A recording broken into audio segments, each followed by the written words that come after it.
근데 정말 신기한 거는 그렇게 다 같이 열심히 사는데 왜 그렇게 늘 힘들고 늘 바쁘고 늘 쫓기듯 살고 하지만 본인의 수입은 만족할 만큼 충분하지 않고 그 쳇바퀴 돌듯한 삶의 연속이거든요.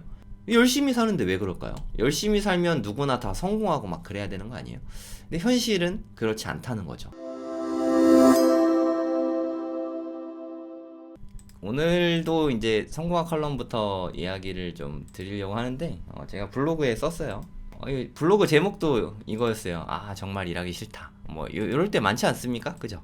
뭐 저만 그런 건 아니겠죠? 오늘이 저희 아들 큰아들 생일이었어요. 네, 제가 세상에서 제일 사랑하는 저희 큰아들의 생일이었습니다. 생일이다 보니까 좀 맛있는 거 먹으러 가야 되잖아요. 빕스에 가서 빕스 왜 이렇게 맛있는 게 많습니까? 이것저것 막 먹었더니 막 배가 막 터질 것 같아가지고 너무너무 배가 불러서 이렇게 한 7시쯤까지 먹었는데 2시간이 지났는데도 배가 안 꺼지는 거예요. 배 안 꺼져갖고 막 쓸데없는 거 막 좀 하다가 아무래도 좀 해야 될 것 같아갖고 그래 한 줄만 쓰자. 아니 제 필살기거든요. 정말 일하기 싫을 때는 이게 최고인 것 같아요. 한 줄만 쓰자. 네 그러면 쓰게 되니까 정말 하기 싫다 막 이런 생각이 들 때는 막 미루고 싶잖아요. 그쵸? 적극적으로 막 안 하고 싶다 하고 막 미루고 싶은 마음 사실 이게 좀 제일 힘든 것 같아요. 네. 제가 언제부턴가 깨달은 게 있는데 이게 내가 실제로 하기 싫다라는 생각이 드는 거 있잖아요. 하기 싫다. 근데 하기 싫다라는 마음이 사실 이렇게 미뤄서 생기는 거예요. 미루고 싶다. 하기 싫다의 다른 이름은 사실 미루고 싶다일 수 있거든요. 그래서 미루지만 않으면 이거는 제 의견입니다. 실제로 그런지 안 그런지 알 수 없겠지만 저는 그래요. 미루고 싶다는 거가 실제로 미루고 싶은 거지 하기 싫은 일은 없는 것 같아요. 네, 저는 그렇습니다. 하기 싫은 일? 어떤 일이 하기 싫지? 네. 저 하기 싫은 일 있어요. 생각났어요. 하기 싫은 일. 돈 빌려달라. 제가 은행에서 대출은 잘 받거든요. 근데 개인적으로 돈 빌리는 걸 진짜 못해요. 제가 와이프한테도 맨날 엄청 혼났어요. 그러니까 정말 돈이 급해서 돈 빌려달라는 얘기 하려고 뭐 누구 만나잖아요. 그쵸? 누구 만나도 결국 돈 빌려달라는 말 못하고 집에 와요. 이런 게 한두 번이 아니야. 결국에는 뭐 와이프가 빌려오고 막 그랬거든요. 와이프한테 좀 미안한데 이런 얘기 하니까 이 얘기는 왜 이렇게 못하겠죠? 제가 진짜 하기 싫은 일 거의 뭐 얼굴 워낙 두꺼워서 웬만한 거 다 하는데 진짜 돈 빌려달라는 거는 정말 못하겠어요. 이거 돈 빌려달라는 말 뭐 지금은 다행히 뭐 별로 할 이유가 별로 없는데 이거 좀 잘하는 노하우 있으면 좀 알려주세요. 돈 빌려달라. 이건 진짜 못하겠더라고요. 제가 살면서 위기가 꽤 있었는데 그때마다 돈 빌려달란 말을 안 하고 어떻게 운 좋게 이렇게 넘어왔네요. 어떻게 보면 평탄한 삶일 수도 있고 돈 빌려달란 말 안 하고 지금까지 좀 잘 살아온 것 같습니다. 은행에서 뭐 돈 빌려달라고 뭐 대출 받는 건 잘하는데 이건 못해요. 그러니까 이거 저는 돈 빌려달라는 일만 아니면 그냥 뭐든 다 할 수 있을 것 같습니다. 개인적으로. 그러니까 요거는 별개로 하고 이건 진짜 제가 못하니까 그냥 미루고 싶다는 생각만 그러니까 미루지만 않으면 하기 싫은 일은 없다 생각해요. 솔직히 말해서 미루지만 않으면 된다. 그러니까 제가 오늘 아침에도 톡방에 오늘 방송하겠습니다 라고 쓰고 와이프한테도 오늘 방송할 거야 라고 얘기했거든요.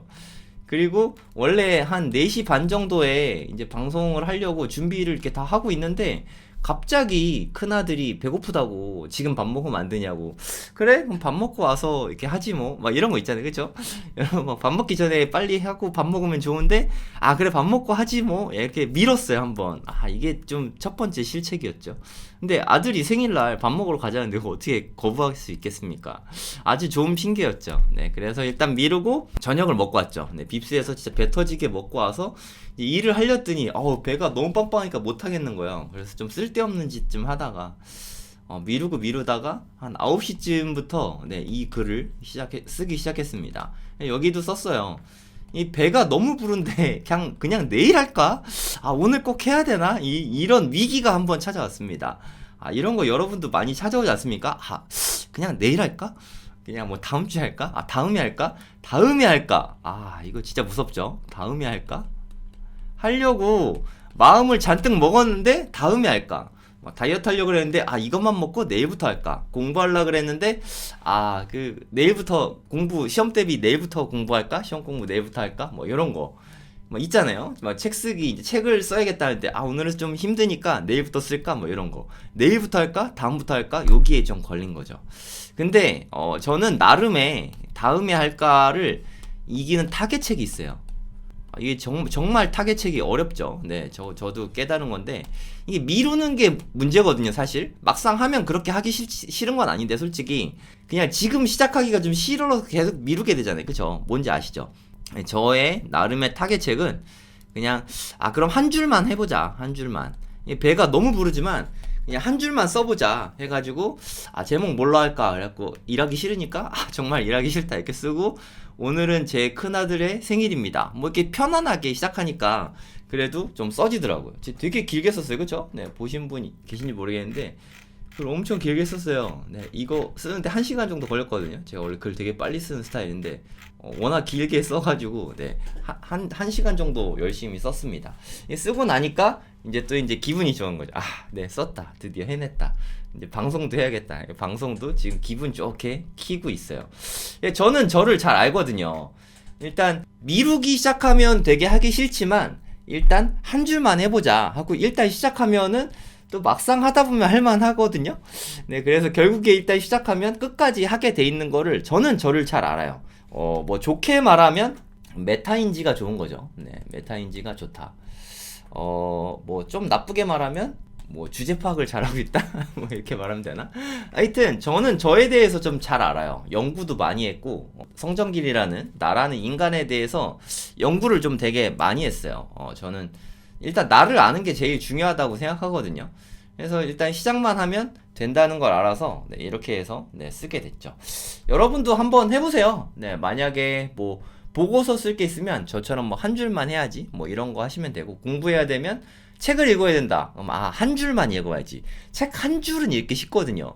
어찌됐든 책 한 줄을 읽으려고 해도 책을 꺼내 와서 펴고 한 줄 읽어야 되잖아요. 그쵸? 근데 사람이 어떻게 한 줄만 읽겠습니까? 한 줄 읽다 보면 한쪽 두 쪽 읽고 막상 읽으면 또 재밌어. 그래서 좀 계속 읽게 되고 좀 그런 거 아닌가 합니다. 그러니까 조금만 하는 게 제일 중요한 것 같아요. 저는 저희 아들들하고 같이 아침마다 달리기를 하거든요. 월화수목금 아침 7시부터 한 7시 30분까지 한 2, 30분 정도 달리기를 해요. 매일 합니다. 네, 주말엔 안 하고. 근데 이렇게 할 때 처음부터 엄청나게 빡세게 뛰어야지 하면 아마 못 뛰었을 거예요. 하지만 애들한테 얘기하면 절대 빨리 뛸 필요 없다. 아주 천천히 뛰면 된다. 뭐 이렇게 해서 10분만 뛰고 와요. 그 다음에 계단을 15층까지 올라가는데 빨리 갈 필요 없다. 그냥 올라만 가면 된다. 엘리베이터만 타지 말자. 그러면은 애들이 또 오늘은 한번 뛰어볼래 하면 뛸래 하고 뛴다고 하면은 제가 계단 오르기 할 때는 시간을 재주거든요. 그러면 뭐 한 1분 이내에 들어와요. 네, 10층까지 올라가는데. 그러니까 살살 시작하면은 끝까지 가게 돼 있거든요. 그러니까 제가 항상 하는 이야기인데 여기 써 있네. 잘하는 것보다 하는 게 중요해요. 네, 근데 많은 사람들이 쓸데없는 완벽주의가 있죠. 쓸데없는 완벽주의. 이 완벽주의만 없었어도 진짜 정말 많은 일들을 할 수 있는데 막상 하려고 그러면 잘하려고 한단 말이에요. 잘하려고 하니까 준비를 좀 철저히 하려고 하고, 이 마음만 버리면 우리가 할 수 있는 게 훨씬 더 풍요로워질 거라고 생각합니다. 잘하려고 하지 마세요. 제발. 잘하려고 하지 말고 일단 하세요. 이게 하는 거를 뛰어넘어서 이제 습관이 된 다음에 그 다음부터 좀 잘하려고 하면 됩니다. 일단 한 두세 달 정도, 한 66일 정도는 그냥 가볍게 하세요. 가볍게. 처음부터 욕심내서 하지 마시고 무엇을 하든 다 마찬가지라고 생각합니다. 가볍게 해서 습관이 자리 잡고 이제 욕심이 생기고 요령이 생기면 그때부터 어떻게 하면 잘할 수 있을까를 좀 고민해 보면 충분하지 않을까 하는 생각이 듭니다. 좀 미루는 습관이 있는 분들, 그런 분들을 위해서 제가 두 가지를 제안 드릴게요. 처음에 아주 조금만, 지금 바로 하되 아주 조금만 하는 거예요. 네, 잘하려고 하면 안 돼요. 한 방에 좀 끝까지 다 하려고 하면 안 됩니다. 마감기일은 내가 좀 만드는 게 중요해요. 마감기일은 좀 누군가 같이 해줘야 돼. 정해야 돼요. 근데 마감기일을 정하는데 내 마음속으로 정하면 안 되거든요. 이 어디에 쓰든가 아니면 뭐 커뮤니티가 있던가 뭐 톡방이 있던가 아니면 막 팀원이 있다고 뭐 그런 게 있으면 아니면 가족에게라도 그걸 좀 이야기해 두는 게 좋아요. 아, 나 이때까지 이거 할 거야 라고 이야기하면 보통 이야기를 하고 안 하고 차이는 되게 크거든요. 그러면 나도 모르게 은연중에 마감기를 의식하게 되거든요. 네, 그래서 마감기를 설정하는 게 미루는 습관을 막을 수 있는 안전판 같은 거죠. 네, 요 두 가지 네, 강력히 추천합니다.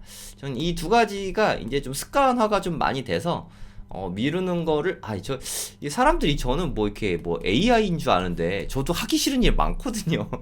지금 막 일하는 거 뭐 저도 일하기 싫거든요. 대체로. 네. 그냥 막상 하면 즐거운데 막 하기 싫을 때 많거든요. 저 보통 사람이랑 똑같은데 공부하기 싫고 뭐 다 마찬가지예요. 놀고 싶고 뭐 다 똑같은데 이런 말 해도 좀 안 믿어. 왜 안 믿죠? 네, 되게 그 뭐 안 믿고 싶은 건가? 네, 뭐 똑같은 사람인데 참 되게 답답해요. 네. 하여튼 뭐 이게 창업 강의 제 창업 강의 1년에 한 번만 한다고 누누이 말씀드리잖아요. 솔직히 1년에 한 번도 좀 너무 힘들어서 늘 고민하다가 하는데 왜 1년에 한 번만 하냐면 너무 힘들어요. 너무 힘들어. 진짜 짱 힘들어요. 일주일에 한 500개 댓글을 다는데 뭐 일주일에 500개? 뭐 그 정도가 뭐가 힘드냐라고 생각할 수 있는데 숙제 마감하는 날 있잖아요. 마감기일이 있으니까 다 하긴 하는데 다 마감기일 닥쳐서 하거든요, 사람들이. 그러면 하루에 한 300개 정도의 글이 올라요. 이 300개를 하루에 댓글을 거의 다 달아요. 그냥 거의 꼬박 24시간 걸리는 것 같아요. 아침부터 달기 시작해서 그 다음날 새벽 돼야 끝나거든요. 이때가 정말 되게 힘듭니다. 정말 그냥 하나에 그냥 1도 과장하지 않고 토할 것 같아요. 계속 모니터 보고 글 읽고 댓글 쓰고 글 읽고 댓글 쓰고 이거를 300번 하는 거예요. 네, 여러분 할 수 있겠습니까? 글 한 개에 3분이 걸린다고 칩시다. 3분이 걸린다고 쳤을 때 900분이 걸리죠. 네, 쉬는 시간 같은 거 빼고 글 읽고 댓글 달고 요런 것만 했을 때 900분이 걸려요. 그러면 15시간이죠. 15시간 동안 네, 컴퓨터 앞에 앉아서 계속 글 읽고 댓글 쓰고 이것만 하는 거예요.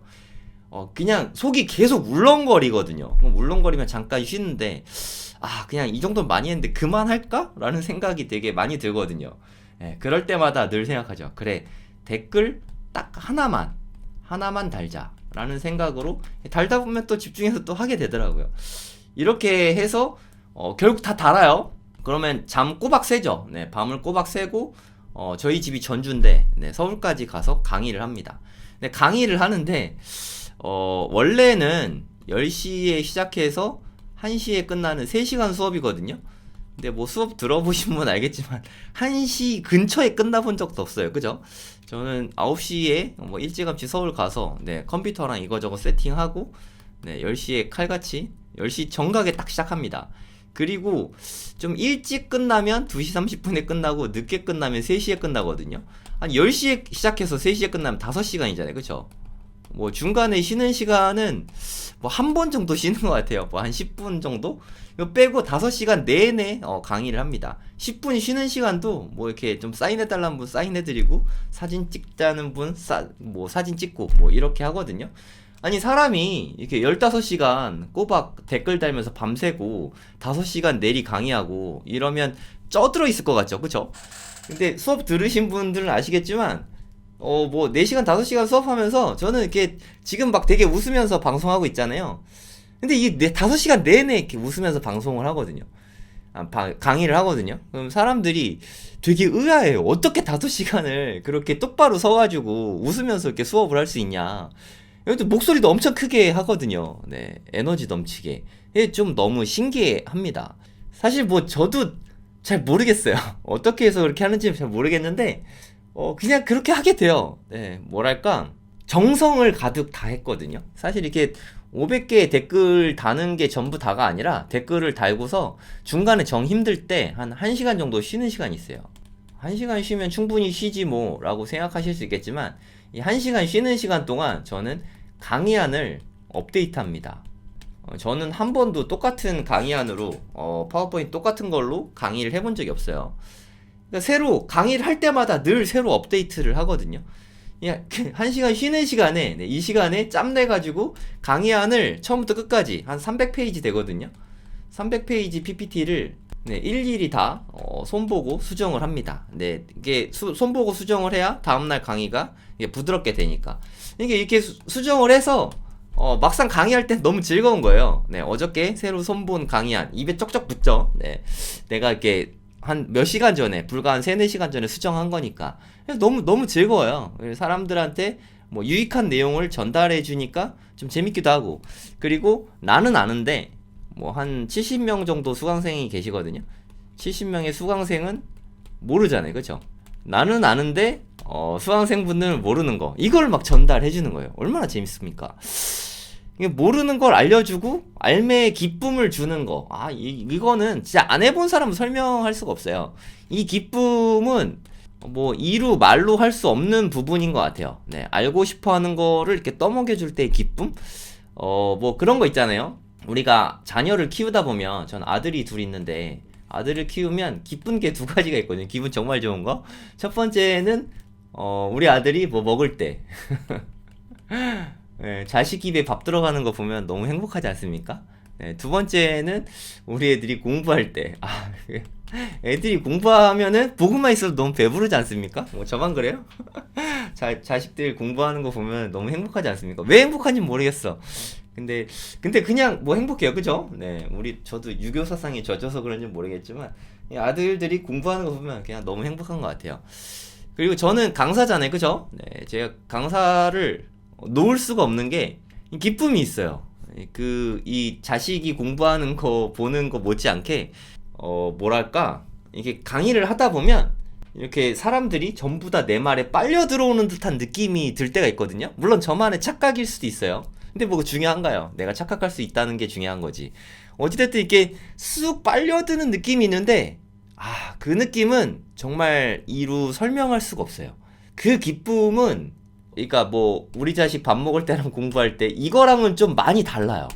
그러니까 세상에서 내가 느낄 수 있는 가장 큰 기쁨?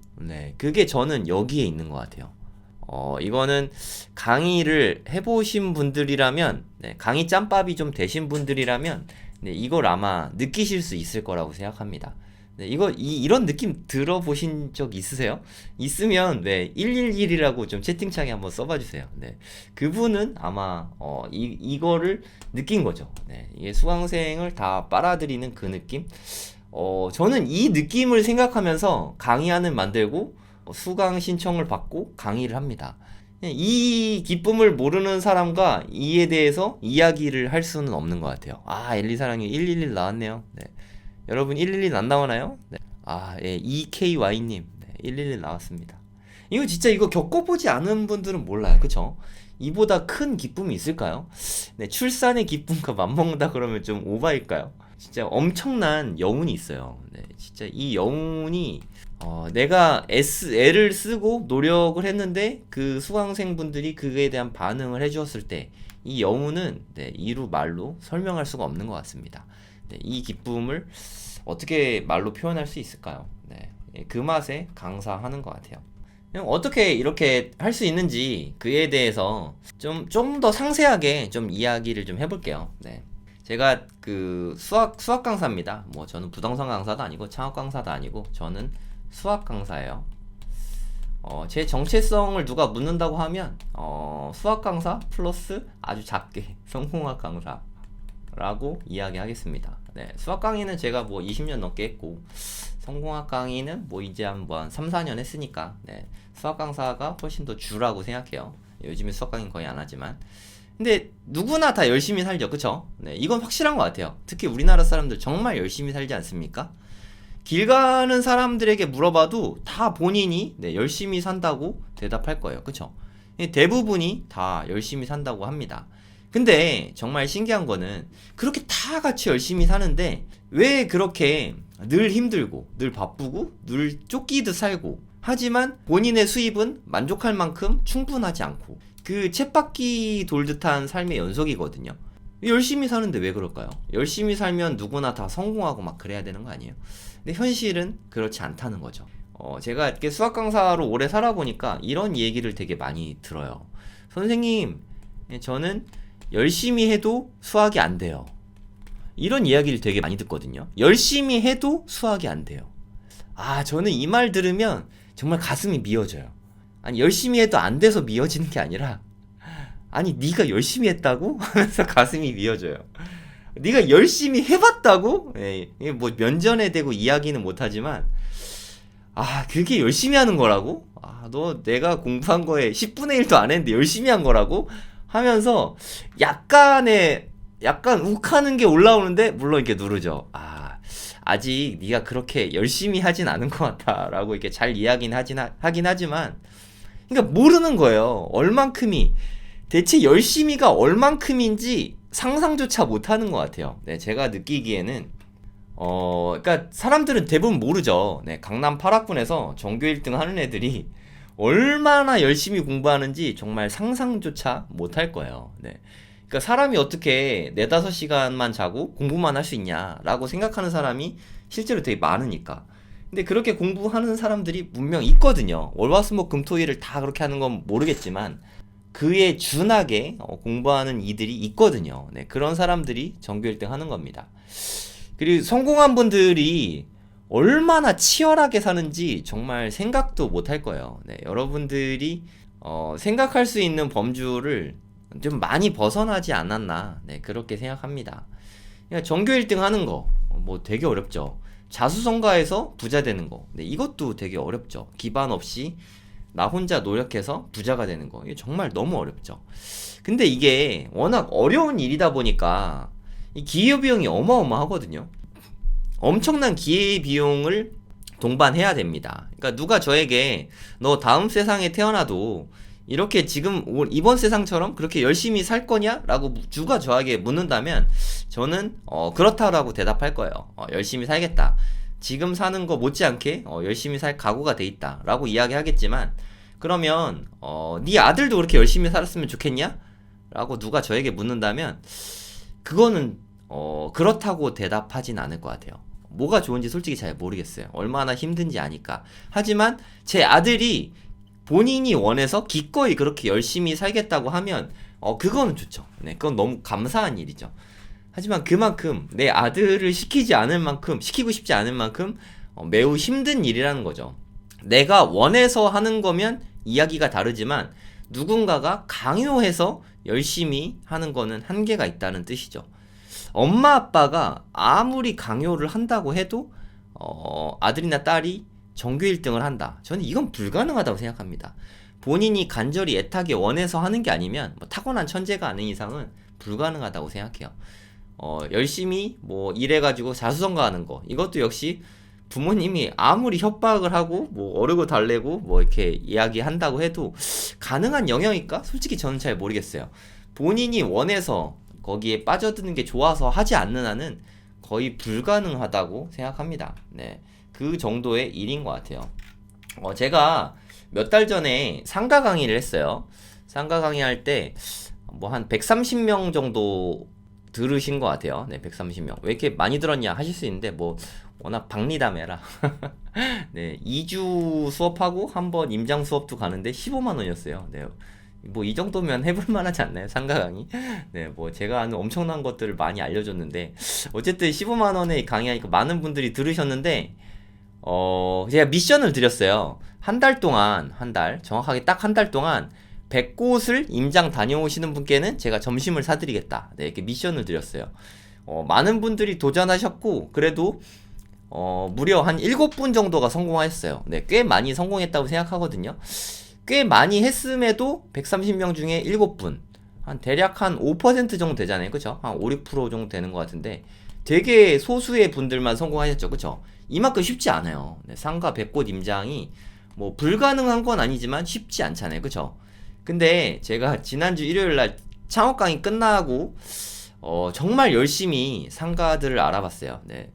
그러니까 수강생분들 알려드리고 싶은 마음에서 뭐 그런 것도 있었고, 그러니까 뭐 각종 상가들, 뭐 1층에 있는 뭐 술집이나 식당, 뭐 지상층이라고 하는데 저는 2, 3, 4층에 2, 3, 4, 5층, 뭐 학원이나 독서실, 병원 등 뭐 요런 상가들을 제가 엄청 열심히 다녀왔거든요.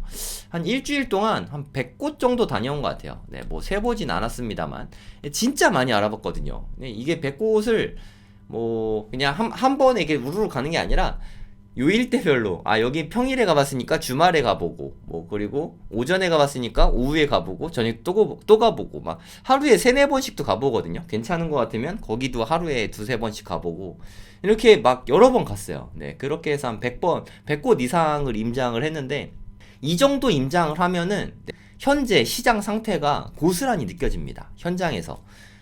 저는 뭐 사업이든 부동산이든 현장이 제일 중요하다고 생각해요. 현장보다 중요한 게 어디 있습니까? 네, 모든 답은 다 현장에서 얻어야죠. 많은 분들이 저한테 막 질문해서 저한테 답을 찾으려고 하시는데 사실 답은 현장에 있어요. 네, 저도 현장에 나가서 답을 찾아서 이렇게 여러분께 전달해 드리는 거거든요. 그러니까 제가 창업 강의, 상가 강의 한 게 한 3월쯤 됐던 것 같아요. 3월에, 올해 3월이죠. 2023년 3월. 요때 상가 강의를 했었는데, 뭐, 들으신 분들 뭐 있으시겠죠? 이때 정말 공실이 매우 적었어요. 공실률이 역대 최저급이었어요. 네, 이렇게 제가 벌써 사업한 지 만으로 한 13년 됐거든요. 만으로 13년 동안 공실이 이렇게 적은 거를 처음 봤었거든요. 네, 코로나 끝나면서 기대감에 그동안 코로나 동안 코로나 때 오픈하기 힘들잖아요. 그쵸? 저같이 좀 특이한 사람만 오픈을 하지, 새로 개업을 하지, 보통 참고 있단 말이야. 참고 있다가 이제 코로나가 끝났으니까 그때 다 같이 창업을 한 거예요. 그래서 한 번에 창업 수요가 확 늘어나면서 상가 공실이 거의 급속도로 다 소진이 됐습니다. 정말 놀란 게 강남 테헤란로 쪽에 이때는 제가 지금도 기억하는데 2018년, 19년 이때 공실이 어마어마했거든요. 테헤란로에. 막 건물 하나가 통공실인 데가 진짜 하나 두 개가 아니었어요. 근데 이랬던 곳이 2022년 제가 뭐 여름쯤에 이때 정말 다 전수조사 하듯이 정말 샅샅이 뒤져봤는데 공실이 거의 없었어요. 심지어 오피스텔도 없었어요. 정말 장난 아니었어요. 저는 살다 이렇게 상가 수요 많은 건 처음 봤거든요. 근데 이게 좀 떨어지는 게 느껴졌었거든요. 그래서 이게 정말 열심히 뒤지고 다녔어요. 상가 좋은 데 나오면 나도 무슨 사업이라도 좀 할까 해가지고. 근데 확실히 1층에는 이때도 뭐 한두 개씩 있었거든요. 상권 좋은데도 1층부터 공실이 나기 시작했어요. 1층 임대료가 비싸니까. 근데 지상층은 학원이나 병원 수요가 많아서 그런지 공실이 아예 없었거든요. 근데 지상층도 공실이 점점 나기 시작했어요. 네, 주요 입지들도 그렇고, 네, 아닌 곳들도 그렇고, 그리고 권리금도 되게 많이 붙어 있었는데, 권리금도 급속도로 막 떨어지고 있습니다. 아니, 무슨 소리냐. 우리 동네는 공실이 널렸는데, 그런데 말고요. 그냥 뭐 청라, 송도, 뭐 세종시, 원래 공실 많은 동네 있잖아요. 신도시들. 상가 너무 많이 지은 데들. 그런데 말고요. 공실이 원래 많았던 데 말고, 공실이 줄었다 늘었다 하는 데는 쭉 빠졌다가 지금 공실이 조금씩 생기고 있어요. 권리금이 막 급속도로 떨어지고 있습니다. 뭐 예를 들어서 바닥피가 이게 프리미엄을 P라고 하거든요. 바닥피가 뭐 한 3,000이라고 했던 데가 뭐 한 2,500, 2,400 뭐 이런 식으로 계속 좀 떨어지고 있어요. 네, 원래 바닥피부터 이렇게 떨어지거든요. 이런 거 보고서 이제 좀 떨어지고 있구나. 이게 막 떨어지고 있으면 저는 더 상가보러 열심히 다니거든요. 또 이게 금매 같은 게 또 생기니까, 네. 그럼 시설이 된 거를 뭐 피 없이 싸게 얻을 수 있는 기회들이 생기니까, 저는 뭐 이럴 때 되게 열심히 보러 다니곤 하거든요. 그러니까 좀 창업에 생각이 있는 분들은 지금부터 앞으로 한 1년간 열심히 좀 상가 보러 다니시면 좋을 것 같아요. 오프라인 사업 하실 분들은, 너무 좋습니다. 제가 이런 얘기하면 또 이렇게 의심하시는 분들이 있으실 거예요. 네, 분명히. 어떻게 일주일에 상가 100곳을 임장할 수가 있냐. 그러니까 상가 임장을 안 해보신 분은 이런 의심을 할 수 있죠. 네. 제가 3일 전에도 하루에 한 25군데를 다녀왔어요. 하루에 25군데. 어마어마하죠? 네. 근데 저는 저만의 노하우가 있어요. 네, 일단 문자를 한 뭐 수십 군데 보내고 그 중에 답변이 오면은 거의 오토바이 타고 다니면서 이게 다 봐요. 네, 엄청 빨리 봅니다. 그리고 저는 이게 뭐 어떤 포인트를 보면 되는지 아니까. 제가 한 2,000군데를 임장했어요. 상가는. 네, 제가 뭐 본 게 벌써 한 10여 년 동안 계속 상가 보러 엄청 많이 다녔잖아요. 저는 뭐 생업이니까 이렇게 많이 보다 보니까 저만의 노하우가 있어서 정말 금방 봅니다. 뭐 의심하는 분들은 제가 실력정석 한 권을 일주일에 한 권씩 풀었다라고 하면 또 의심하죠. 어떻게 실력 정석이 문제 얼마나 어려운데 일주일에 어떻게 한 권을 푸냐. 아니 제가 13번을 풀었는데 다 외워지다시피 했는데 일주일에 푸는 게 뭐 불가능한 영역은 아니죠. 네, 뭐 저는 실제로 이렇게 했고 센 수학 같은 거는 문제집 한 권에 대략 한 1000문제 되거든요. 뭐 이렇게 어느 과정인지에 따라 다르지만 3일이면 저는 한 권을 다 풉니다. 3일 동안. 하루에 한 3단원씩 풀면 3일이면 다 풀거든요. 아, 3단원을 어떻게 풀어? 라고 의심하실 수 있는데 풀 수 있습니다. 네. 이거는 본인이 안 해봤을 뿐이지. 그리고 여러분들하고 저하고 역량이 다르잖아요. 저는 수학 강사하고 수학을 몇십 년 동안 가르쳤으니까 20년 넘게 가르쳤다 보니까 정말 금방 풀어요. 네. 상가도 저는 뭐 2000곳 이상 다니다 보니까 상가 보는 것도 금방 풉니다. 금방 봅니다. 이거 뭐 해봐야 압니다. 해봐야. 하면은 누구나 다 할 수 있는 일이라고 생각해요. 예, 뭐 여기도 썼는데 예, 도저히 할 수 없는 것 같은 일들을 제가 창업 강의 들으면은 막 이렇게 내주거든요. 뭐 이미 수백 명의 제 창업 강의 들으신 분들이 계시니까 제가 얼마나 많은 걸 시키는지 아시잖아요. 그쵸? 안 해본 일들 막 시키고. 근데 그거 다 해내요. 보면 정말 신기한 게 정말 다 해내거든요. 뭐 다 해내는지 못 해내는지는 돈이 먼저다 카페에 블로그에 링크 남겼으니까 들어가서 한번 보세요. 그리고 여기 들어가서 보시면은 글이 14,000개잖아요. 그쵸? 이 14,000개의 글에 제가 댓글을 다 달아드려요. 네. 정말 이게 댓글을 뭐 전부 다 달아드립니다. 네. 하나도 빠짐없이. 물론 빠진 게 있을 수도 있지만, 네. 그냥 안 달아도 되는 거이지만, 뭐 이렇게 다 달아드려요. 다 읽고서. 그러니까 뭐, 14,000개의 글이 있으면 적어도 한 12,000개의 글에는 제가 댓글을 달아드렸을 거예요. 이게 오래된 게 아니거든요? 카페 뭐 3년 좀 넘었죠? 3년 동안 10,000개의 댓글을 단 거예요. 네, 진짜 엄청나게 많은 시간을 투자한 거죠. 뭐 제 직업은 댓글 다는 거 같기도 하고 요즘에는 하여튼 뭐 그렇습니다. 가서 한번 보세요. 네, 그리고 뭐 열심히 했는지 안 했는지 가서 보시면 아실 수 있는 부분이니까 하여튼 뭐 그렇습니다. 여러분들이 생각하는 것보다 여러분들의 역량이 대단합니다. 저는 창업 강의를 통해서 그걸 좀 알려드리고 싶었어요. 그리고 흔히들 하는 오해가 일이 많으면 고통이다. 이런 오해를 좀 많이 하는 거를 좀 깨주고 싶었어요. 근데 제가 암만 일 많이 하는 건 고통이 아니다. 일 많이 해야 오히려 더 큰 즐거움이 온다. 라고 암만 얘기해봤자 뭐 콧방귀나 끼겠어요. 자기가 겪어보지 않은 영역을 말로 이해하는 건 불가능하거든요. 네, 그래서 제가 몸으로 느껴보라고 그렇게 많은 일들이 시키고, 그리고 관심 갖고, 칭찬해주고, 인정해주고, 알아주고, 이러면 누구나 다 할 수 있다고 생각하거든요, 저는. 그게 교육의 원리라고 생각하거든요. 그래서 많은 분들이 그렇게 많은 일들, 기존에 하던 일들 하고, 추가로 더 하는 거거든요. 그걸 그렇게 다 하고 나면은 다 느껴져요. 아, 정말 이래서 그렇게 시켰구나 라는 후기를 많이 쓰시거든요. 하고 나면은 제 말이 굳이 말을 제가 할 필요도 없어요. 아, 이런 거구나 라고 이렇게 이해를 합니다. 몸으로 느끼게 되거든요. 여러분도 좀 몸으로 느끼셨으면 좋겠어요. 제가 그 월급쟁이 분들을 많이 만나게 됐는데, 사실 저는 살면서 월급쟁이 분들을 만날 일이 별로 없거든요. 네, 제 주변에는 사업하시는 분들만 계시니까. 창업 강의를 하면서 아이러니하게 월급 받으시는 분들을 더 많이 보게 됐는데, 많이 만나게 됐는데, 그러니까 좀 안타까운 부분은 좀 요런 부분이었어요. 어차피 내가 열심히 일하나 뭐 덜 열심히 일하나 월급 받는 건 똑같으니까 욕먹지 않을 정도로만 좀 일을 좀 적게 하고 욕 안 먹게 하는 거를 최고의 미덕으로 여기는 분이 좀 많더라. 그런 좀 안타까움이 개인적으로 좀 있었거든요. 근데 이게 본인의 역량을 깎아먹는 거라고 생각해요. 저는 이건 진짜 오히려 이게 가장 큰 손해라고 생각하거든요. 그러다 갑자기 해고를 당하거나 뭐 정년퇴직하게 되면 이제 야생으로 나와야 되잖아요. 그쵸? 그럼 그때 가서 열심히 갈고 닦아서 무언가를 잘하게 되는 게 솔직히 말해서 쉽지가 않잖아요. 너무 어렵단 말이에요.